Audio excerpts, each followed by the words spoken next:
Polda Jambi menggelar tasyakuran hari ulang tahun ke-78 Bayangkara. Bawaslu Kabupaten Tanjung Jabung Timur gencarkan patroli pengawasan hak pilih. Pengerjaan tol Bayung Lincir menuju Tempinu terhambat pembebasan lahan.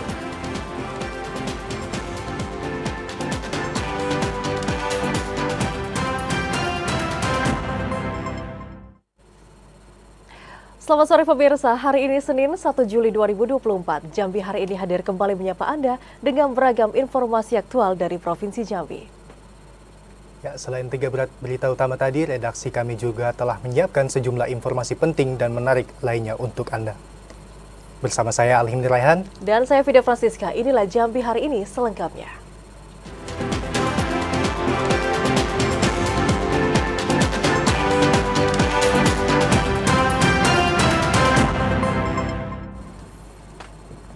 Saudara, informasi pertama, Polda Jambi menggelar tasyakuran dalam rangka memperingati HUT ke-78 Bayangkara di Gedung Siginjai, Polda Jambi.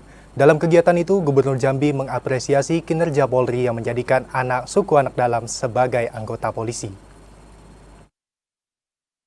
Tasyakuran dalam rangka memperingati HUT ke-78 Bayangkara Jambi ini digelar di lantai 3 Gedung Siginjai, Polda Jambi pada Senin pagi.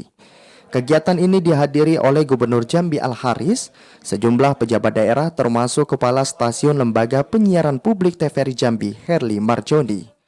Dalam tasyakuran tersebut, Kapolda Jambi Irjen Pol Rusdi Hartono meminta maaf kepada masyarakat atas kekurangan pelayanan yang diberikan Polda Jambi. Irjen Pol Rusdi Hartono berjanji akan terus membenahi kinerja Polda Jambi dan berupaya meraih prestasi untuk Provinsi Jambi. Irjen Pol Rusdi Hartono juga meminta doa kepada masyarakat agar kembali terpilih sebagai Polda terbaik di ajang Kompolnas Award pada pertengahan Juli nanti. Tentunya ketika kita bicara angka 78, angka yang sudah cukup banyak, cukup matang, tentunya organisasi kepolisian negara Republik Indonesia telah banyak memakan asap dan garam dalam rangka pengabdiannya yang terbaik kepada masyarakat, bangsa dan negara. Gubernur Jambi Al-Haris mengapresiasi kinerja Polda Jambi yang mengangkat harkat dan martabat masyarakat Jambi dengan melibatkan suku anak dalam sebagai anggota polisi. Upaya itu membuktikan Polda Jambi tidak membedakan suku dalam merekrut personel. Saya tentu bangga sekali Pak Kapolda bahwa kita kembali merayakan Hari Raya 28 ini. Di tengah-tengah kita sedang giat-giatnya membangun bangsa yang kita cintai ini. Pak Presiden sering menegaskan bahwa untuk mencapai Indonesia Emas 2045 tidaklah mudah. Di usianya yang tidak muda lagi, Polda Jambi juga akan terus berupaya meningkatkan pelayanan untuk publik. Polri juga bakal mendukung pembangunan daerah untuk menuju Indonesia Emas 2045. Ari Haryono, TVRI Jambi melaporkan. Sementara talian kolosal daerah mewarnai upacara peringatan hari ulang tahun ke-78 Bayangkara. Tari kolosal berupa rantak kudo ini merupakan bentuk nyata dari Polri dalam melestarikan budaya daerah. Alunan lagu daerah mengiringi tarian rentak kudo yang diperagakan oleh para personel Polda Jambi. Tarian rentak kudo asal Kabupaten Kerinci ini memeriahkan suasana upacara HUT ke-78 Bayangkara Polri. Tarian ini dipersembahkan sebagai bukti Polri juga terlibat dalam melestarikan budaya daerah. Tarian ini merupakan rangkaian terakhir dalam upacara HUT ke-78 Bayangkara di lapangan hitam Polda Jambi pada Senin pagi. Upacara ini dipimpin oleh Kapolda Jambi Irjen Pol Rusdi Hartono. Pada peringatan HUT Bayangkara ini, Kapolda Jambi meminta agar anggotanya dewasa di usianya yang ke-78 tahun. Di usianya yang tak lagi muda, personel Polri agar dewasa dalam bersikap dan selalu memotivasi diri untuk selalu siap melayani masyarakat. Dalam upacara ini, Polri juga melibatkan Basarnas, TNI, dan sejumlah instansi lainnya. Ari Haryono, TVRI Jambi melaporkan. Polres Muaro Jambi Senin pagi menggelar upacara HUT ke-78 Bayangkara. Perayaan HUT ke-78 Bayangkara ini dihadiri penjabat Bupati Raden Najmi dan unsur Forkopimda Muaro Jambi. Senin pagi, Kepolisian Resor Muaro Jambi menggelar upacara peringatan Hari Jadi Bayangkara ke-78. Upacara yang digelar di lapangan hijau Mapolres ini dipimpin Inspektur Upacara Kapolres Muaro Jambi AKBP Wahyu Istanto Bramwidarso. Dalam arahannya, AKBP Wahyu Istanto Bramwidarso menyampaikan tugas kepolisian saat ini semakin berat. Anggota Polri harus tetap siap dalam menjalankan tugas dan program pemerintah menuju Indonesia Emas 2045. AKBP Wahyu Istanto Bramwidarso berkomitmen untuk dapat menjaga Muaro Jambi tetap aman dan kondusif, serta dapat melindungi, mengayomi, dan melayani masyarakat. Upacara puncak HUT ke-78 Bayangkara ini turut dihadiri penjabat Bupati Muaro Jambi, Raden Najmi. Berkomitmen untuk mendukung pemerintah pusat dan daerah untuk memajukan Muaro Jambi dan membangun peradaban yang lebih maju dan lebih baik bagi seluruh warga. Dan tujuan juga dalam pemeliharaan Kartipmas tetap kita laksanakan dan harapannya dengan situasi yang aman dan tertib maka pembangunan berjalan. Pada Hari Jadi Bayangkara ke-78 ini, Raden Najmi berharap jajaran Polres dapat mendampingi Pemda Muaro Jambi dalam melaksanakan program kegiatan agar Muaro Jambi dapat lebih baik lagi. Raden Najmi juga mengajak seluruh Forkopimda untuk bersinergi dalam menyukseskan perhelatan pilkada serentak yang tengah berlangsung. Pada Pak Kapolres dan jajarannya, semoga bisa nanti bersinergi dalam melaksanakan tugas. Terutama yang kami harapkan itu adalah persiapan dalam rangka pilkada serentak di November 2024. Pada puncak HUT ke-78 Bayangkara, Kapolres memberikan piagam penghargaan kepada jajarannya yang telah menjalankan tugas dengan baik. Kegiatan dilanjutkan dengan penyerahan piagam penghargaan dari PJ Bupati kepada Kapolres atas bentuk apresiasi Pemda kepada Polres. Sebelumnya, Polres Muaro Jambi telah menggelar berbagai kegiatan sosial seperti bantuan air bersih dan sembako. Azam Afnan, TVRI Jambi melaporkan. Dan pada HUT ke-78 Bayangkara, Polri diharapkan dapat lebih mengayomi dan juga menjaga keamanan serta ketertiban masyarakat. Hal tersebut dikarenakan Polri memiliki peran yang sangat penting untuk bisa menjaga keamanan dan juga ketertiban masyarakat dari aksi kriminalitas. Hari ini, 1 Juli Korps Bayangkara merayakan HUT ke-78. Pada hari jadinya ke-78 tahun, masyarakat berharap Polri dapat terus mengayomi dan menjaga keamanan dan ketertiban masyarakat dari aksi kriminalitas. Di Provinsi Jambi, sebagian warga berharap agar Polri tetap mengayomi masyarakat demi menjaga keamanan dan ketertiban.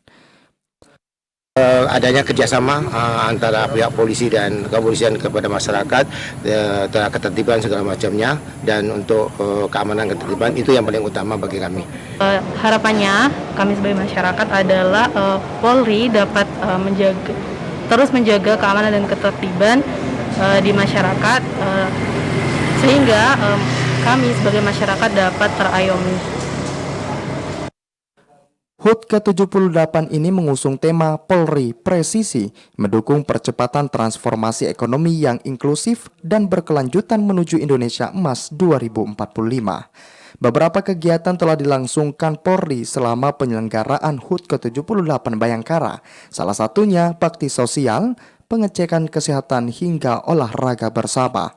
Asar TVRI Jambi melaporkan. Saudara, untuk mencegah aksi kenakalan remaja saat libur sekolah, Babinsa dan Babin Kaptibnas Kelurahan Tehok Kota Jambi memberikan sosialisasi kepada belasan remaja tingkat SMP dan SMA. Sosialisasi ini diberikan agar generasi bangsa terhindar dari aksi kriminalitas jalanan. Terhadap hal-hal yang Babinsa bersama Babin Kamtimas Kelurahan Teho memberikan sosialisasi pencegahan aksi kenakalan remaja kepada belasan anak tingkat SMP dan SMA di RT 17 Kelurahan Teho, Kecamatan Jambi Selatan, Kota Jambi. Sosialisasi ini diberikan kepada para remaja guna mengantisipasi aksi kejahatan jalanan di Kota Jambi. Babin Kamtimas Kelurahan Teho Bribka Novrianto mengatakan, di tengah libur sekolah, para remaja ini diberikan edukasi bahaya aksi kenakalan remaja atau geng motor di Kota Jambi.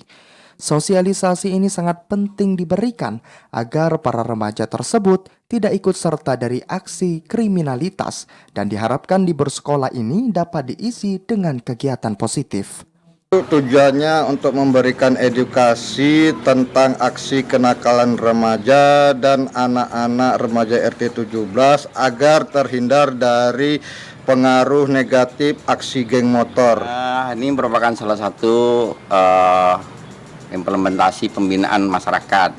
Hari ini kebetulan anak-anak remaja RT 17 mendapat pembinaan ketertiban dan keamanan atau bahaya dari aksi-aksi kenakalan remaja dari Bapak Babinsa dan Bapak Babin Katimas. Sementara itu, para orang tua diharapkan dapat berperan aktif untuk mengawasi aktivitas anaknya saat malam hari dan tidak keluar rumah di atas jam 11 malam.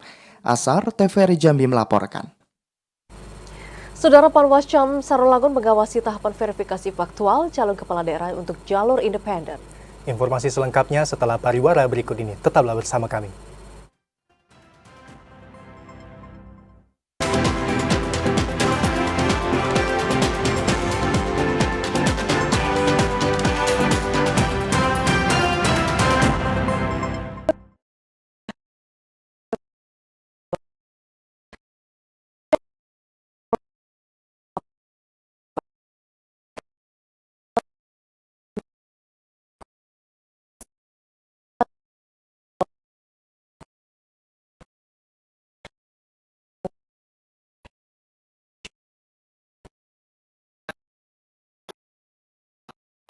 Tahapan dan proses verifikasi faktual syarat dukungan kepada pasangan bakal calon kepala daerah melalui jalur perseorangan Muhammad Madel dan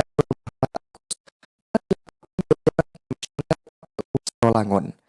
Di Kecamatan Sarolangun, proses verifikasi faktual di 6 kelurahan dan 10 desa dengan sampel 2.880 orang mendapat pengawasan ketat dari Panwascam Sarolangun. Ketua Panwascam Sarolangun Bambang Irawan mengatakan, verifikasi faktual ini merupakan tahapan penting yang harus diawasi untuk memastikan keterpenuhan syarat dukungan, seperti daftar dukungan terverifikasi dan klarifikasi langsung kepada pihak yang tercantum dalam daftar dukungan calon perseorangan. Di lapangan itu untuk pencocokan KTP dari pendukung tadi, apakah pendukung ini benar-benar mendukung dari Pak Madel dan Pak Mamat Nuri. Jadi dicocokkan data yang dari hasil dari Permen kemarin, kemudian dicocokkan lagi. Ada beberapa poin potensi pelanggaran yang dapat terjadi selama berlangsungnya verifikasi faktual bakal calon kepala daerah jalur perseorangan, mulai dari PPS yang tidak melakukan verifikasi, pendukung yang membantah memberikan dukungan, dan pengisian pernyataan bukti dukungan. Edi Kusnadi, TVRI Jambi melaporkan. KPU Kota Sungai Penuh melakukan verifikasi faktual persyaratan berkas pencalonan perseorangan wali kota dan wakil wali kota Sungai Penuh periode 2024-2029. Pelaksanaan tahapan verifikasi faktual dilaksanakan pada 21 Juni hingga 4 Juli mendatang.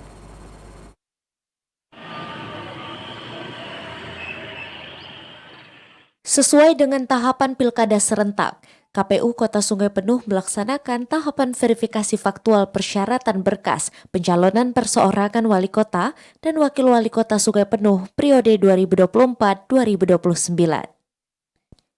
Tahapan verifikasi faktual akan diselenggarakan pada 21 Juni hingga 4 Juli mendatang di 8 kecamatan dalam wilayah Kota Sungai Penuh.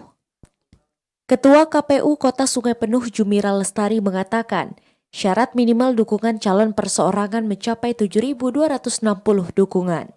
KPU Kota Sungai Penuh akan memverifikasi 7.789 dukungan salah satu pasangan wali kota dan wakil wali kota Sungai Penuh melalui jalur perseorangan dengan cara melakukan pencocokan data pendukung.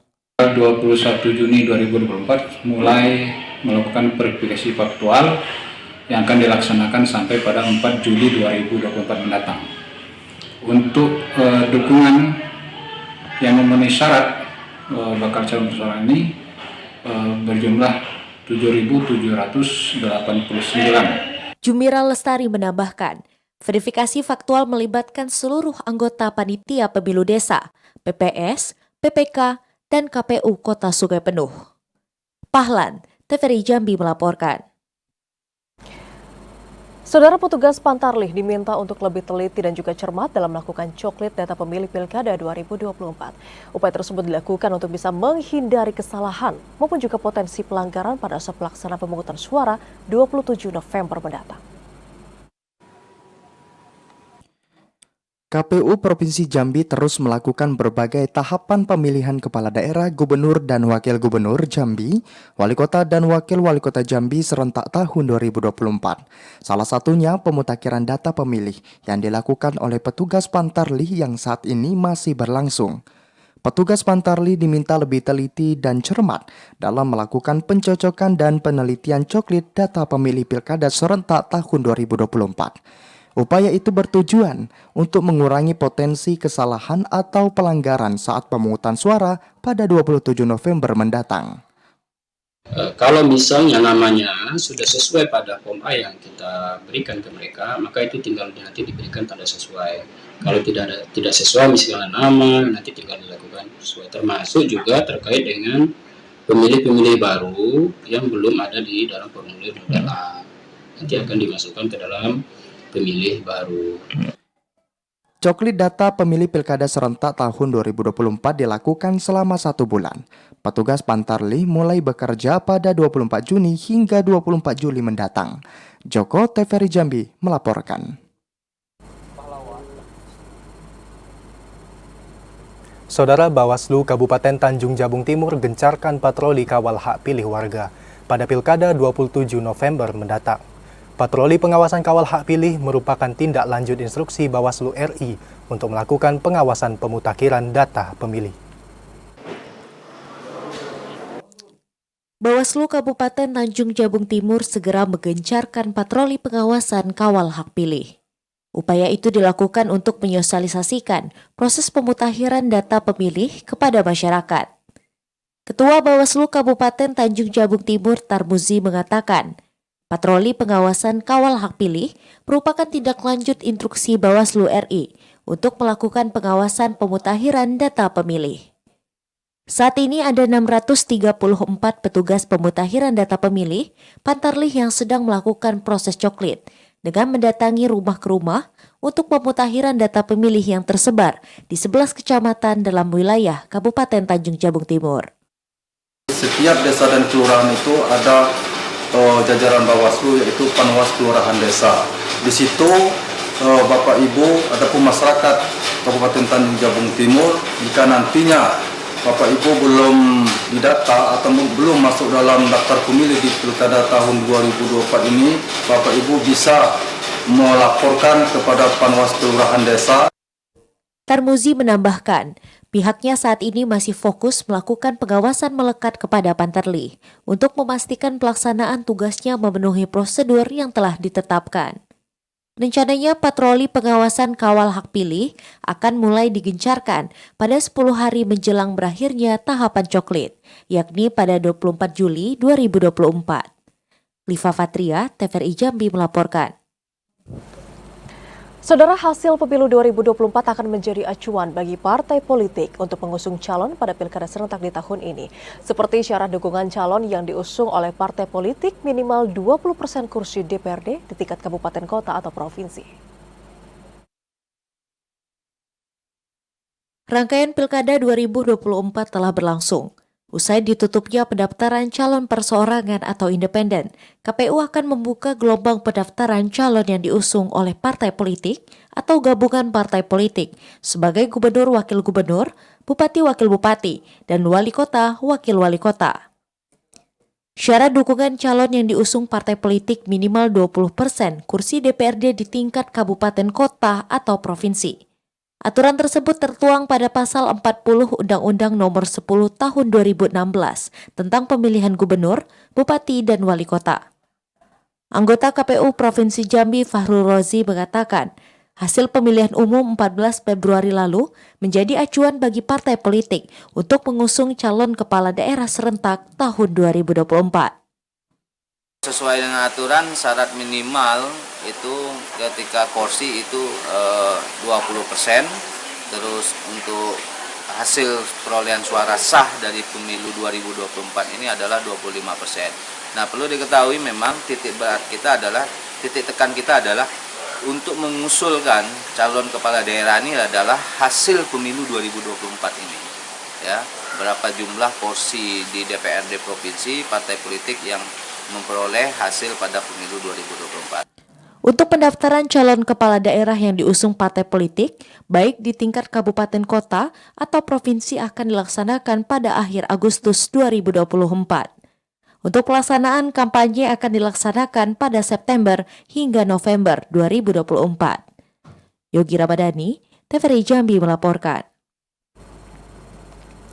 Saudara, pemungutan suara ulang PSU di Desa Kembang Seri, Kecamatan Marosebo Ulu, Kabupaten Batanghari telah selesai dilaksanakan. Informasi selengkapnya akan disampaikan kontributor TVRI Jambi, Joko Prasetyo. Halo, selamat sore Joko. Ya, selamat sore Rehan. Ya, bagaimana mekanisme rekapitulasi hasil pemungutan suara ulang di daerah tersebut, Joko? Ya, terima kasih. Dapat saya sampaikan bahwa pelaksanaan pemungutan suara ulang di 2 TPS yang ada di Kembang Seri, Kecamatan Marosebo Ulu, Kabupaten Batanghari, telah dilaksanakan pada 29 Juni 2024 kemarin atau hari Sabtu kemarin. Tahapan selanjutnya saat ini masih dalam proses perhitungan suara atau rekapitulasi suara di tingkat kecamatan.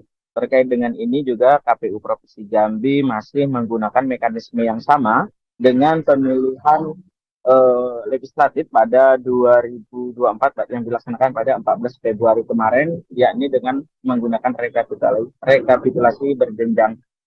Untuk saat ini proses perhitungan atau rekapitulasi masih dilakukan di tingkat kecamatan Marosebo Ulu yang dilakukan sejak 30 Juni kemarin.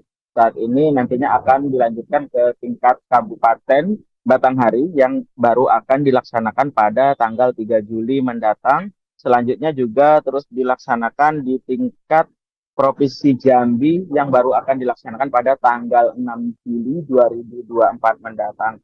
Untuk selanjutnya yakni KPU akan menyerahkan hasil rekapitulasi tersebut atau hasil pleno dari pelaksanaan pemungutan suara ulang khusus legislatif Dapil 2 Provinsi Jambi ke KPU RI. Untuk saat ini juga KPU Provinsi Jambi sudah memastikan bahwa pelaksanaan PSU kemarin dapat berjalan aman dan lancar dan diharapkan tidak ada lagi kendala-kendala yang dihadapi yang bisa menyebabkan terjadinya perselisihan suara ataupun PSU kembali. Demikian Rehan. Ya. Lalu seperti apa pelaksanaan rekapitulasi hasil pemungutan suara ulang, Joko? Ya, untuk sejauh ini masih dalam perhitungan rekapitulasi dan untuk perhitungan rekapitulasi ini KPU Provinsi Jambi juga menggandeng Badan Pengawas Pemilu atau Bawaslu Provinsi Jambi selaku fungsi pengawasan, kemudian juga melibatkan Bawaslu Kabupaten setempat dan termasuk unsur TNI Polri dalam pengamanan rekapitulasi pemungutan suara ulang. Saat ini juga masih dalam proses di tingkat Kecamatan Marosebo Ulu dan diharapkan proses rekapitulasi ini dapat berjalan aman dan lancar. Diharapkan juga proses rekapitulasi ini tidak ada pelanggaran yang terjadi atau hal-hal yang lain yang tidak diinginkan. Karena memang dalam proses perhitungan ini jika masih ditemukan kesalahan atau pelanggaran, maka bisa kembali digugat ke Mahkamah Konstitusi sehingga bisa atau mungkin saja Mahkamah Konstitusi meminta untuk pemungutan suara ulang kembali. Demikian. Bagaimana antusias masyarakat dalam mengikuti rekapitulasi hasil pemungutan suara ulang, Joko? Ya, saya sampaikan juga bahwa saat pelaksanaan rekapitulasi, maksud saya PSU kemarin, antusias masyarakat masih sangat tinggi, bahkan bisa melebihi dari partisipasi pemilihan umum presiden dan wakil presiden serta pemilihan legislatif yang dilaksanakan pada 14 Februari lalu. Untuk itu masyarakat juga berharap bahwa pelaksanaan pemungutan suara ulang tidak lagi terjadi di Provinsi Jambi ini karena memang mereka juga mengharapkan bahwa pelaksanaan pemilihan umum ini dapat berjalan aman dan lancar, kemudian juga mengharapkan hasil yang maksimal serta menciptakan pemilu yang berintegritas. Demikian. Ya. Pelaksanaan rekapitulasi hasil pemungutan suara ulang berjalan dengan lancar dan sesuai harapan dan antusias diikuti oleh masyarakat. Terima kasih atas laporan Anda, Joko. Selamat kembali bertugas. Saudara Manggala Agni, daerah Sarko, Sumatera 13 memetakan lahan gambut rawan karhutla. Informasi selengkapnya setelah jeda berikut ini. Tetaplah bersama kami.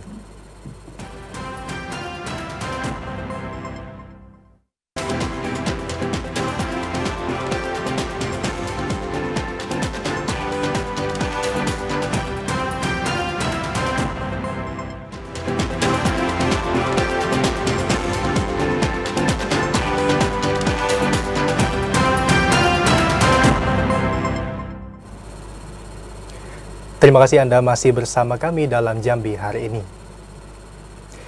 Saudara, Tol Bayung Lincir Tempino Seksi 3 diprediksi baru dapat digunakan masyarakat pada Agustus mendatang.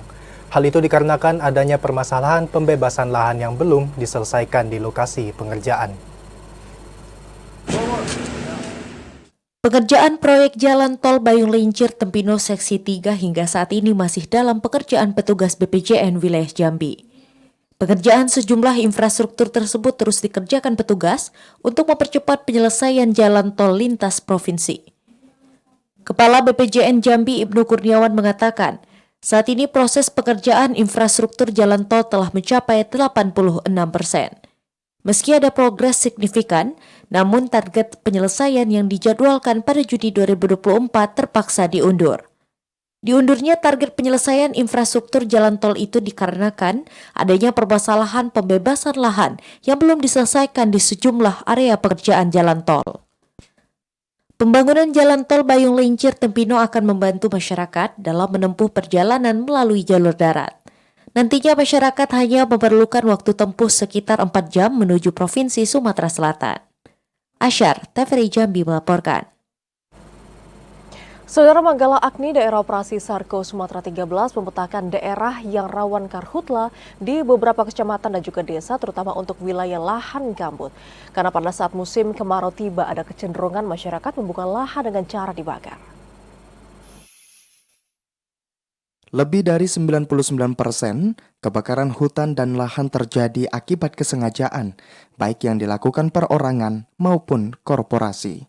Sementara 1% sisanya diakibatkan faktor alam, seperti cuaca ekstrim dan sebagainya. Kepala Daerah Operasi Manggala Agni Sarko Sumatera 13 Muhammad Hakim mengatakan, untuk mengantisipasi terjadinya karhutla, pihaknya telah memetakan sejumlah desa dan kecamatan yang rawan karhutla, terutama wilayah lahan gambut. Meski pada musim kemarau tahun ini sejumlah wilayah Kabupaten Sarolangun masih diguyur hujan, namun ancaman karhutla masih terjadi di sejumlah desa dan kecamatan.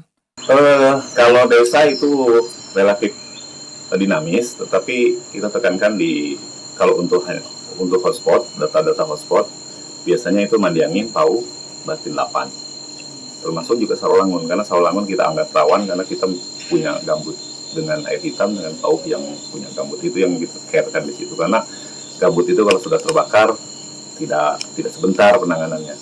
Muhammad Hakim terus mendorong agar ada upaya pembinaan di desa-desa yang memiliki area lahan gambut sebagai upaya pencegahan dini terjadinya kebakaran hutan dan lahan. Edi Kusnadi, TVRI Jambi melaporkan. Sejumlah penyakit biasanya akan muncul pada musim kemarau, seperti diare hingga heat stroke. Untuk mencegah ancaman penyakit tersebut, masyarakat diminta untuk menggunakan masker saat beraktivitas di luar ruangan.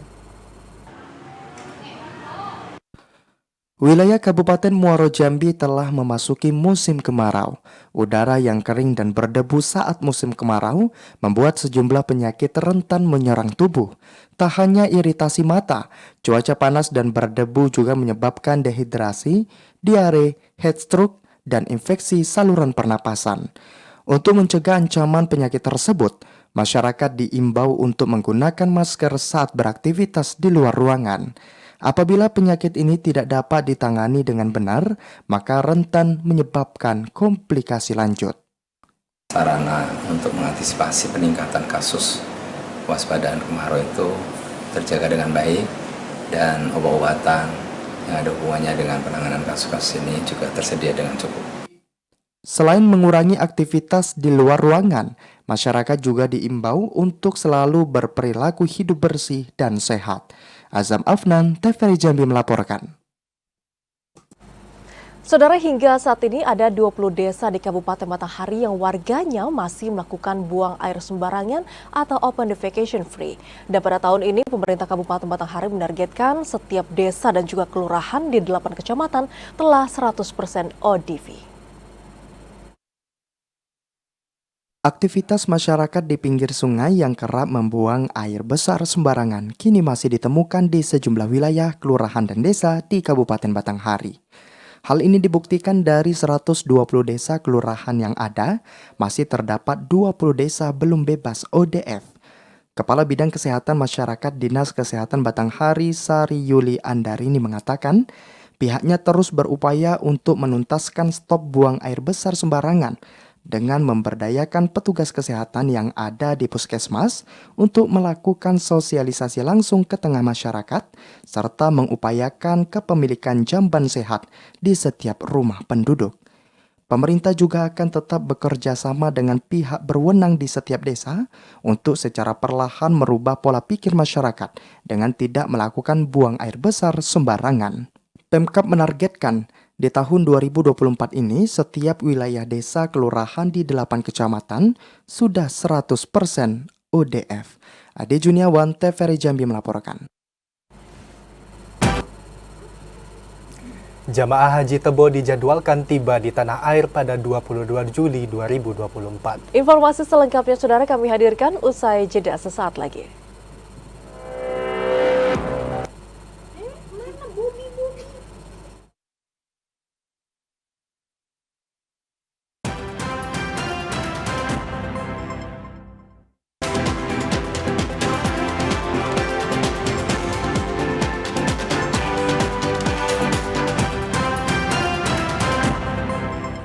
Anda kembali bersama kami di Jambi hari ini dalam segmen Info Haji. Saudara, usai melaksanakan beberapa rangkaian ibadah haji, jemaah haji asal Kabupaten Tebo dijadwalkan akan pulang ke tanah air pada tanggal 22 Juli 2024 mendatang. Kasih Haji Kantor Kemenak Tebo memastikan bahwa kondisi para jemaah haji saat ini dalam kondisi yang sehat. Setelah menyelesaikan beberapa rangkaian ibadah haji, jemaah haji asal Kabupaten Tebo yang tergabung dalam kloter 28 dijadwalkan pulang ke tanah air dan tiba di embarkasi Batam pada 22 Juli 2024. Sementara jemaah haji kloter 22 dijadwalkan pada 16 Juli mendatang. Kasih Haji Kantor Kemenak Tebo Darmawi mengatakan, seluruh jemaah haji dalam kondisi sehat dan masih melakukan rangkaian ibadah sunnah haji.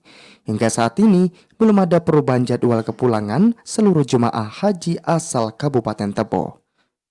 Jemaah haji diperkirakan sekitar tanggal 22 Juli itu sudah berada di embarkasi Batam. Pada tahun ini, pemerintah Kabupaten Tebo memberangkatkan 200 jemaah haji yang tergabung dalam 2 kloter, yakni 3 orang tergabung dalam kloter 22 dan selebihnya masuk kloter 28. Intizam, TVRI Jambi melaporkan. Jemaah haji asal Kabupaten Tanjung Jabung Barat telah menyelesaikan sejumlah rangkaian ibadah khusus haji. Jadwal kepulangan sementara para jamaah haji Tanjung Jabung Barat direncanakan pada tanggal 19 hingga 20 Juli 2024. masyarakat kita. 397 jemaah haji asal Tanja Barat hingga saat ini dalam kondisi sehat dan menunggu jadwal kepulangan sesuai kloter. Kabupaten Tanjung Jabung Barat terdapat 2 kloter jemaah haji, yakni kloter 25 dan kloter 27. Jika sesuai jadwal, kloter jemaah haji Kabupaten Tanja Barat direncanakan pulang pada tanggal 19 dan 20 Juli. Kepala Kemenak Tanja Barat Rahmat Sayuti mengatakan, ibadah wukuf para jemaah haji telah usai dilaksanakan. Saat ini jemaah hanya melaksanakan rangkaian ibadah sunnah di Tanah Suci Mekah. Kepulangan para jemaah haji asal Tanja Barat tetap melalui embarkasi Batam Jambi. Setelah dilakukan penyambutan dan transit di asrama haji Kota Jambi, para jemaah akan langsung dipulangkan menuju kota Kuala Tungkal. Kepulangan jemaah haji Tanja Barat bergabung bersama jemaah haji asal Muaro Jambi, Tanjabtim, dan Kota Jambi. Didi Haryadi, TVRI Jambi melaporkan. Demikian Jambi hari ini, terima kasih atas perhatian dan kebersamaan Anda. Saya Alhim Deraihan. Dan saya Vidya Francisca pamit undur diri. Wassalamualaikum warahmatullahi wabarakatuh dan sampai jumpa.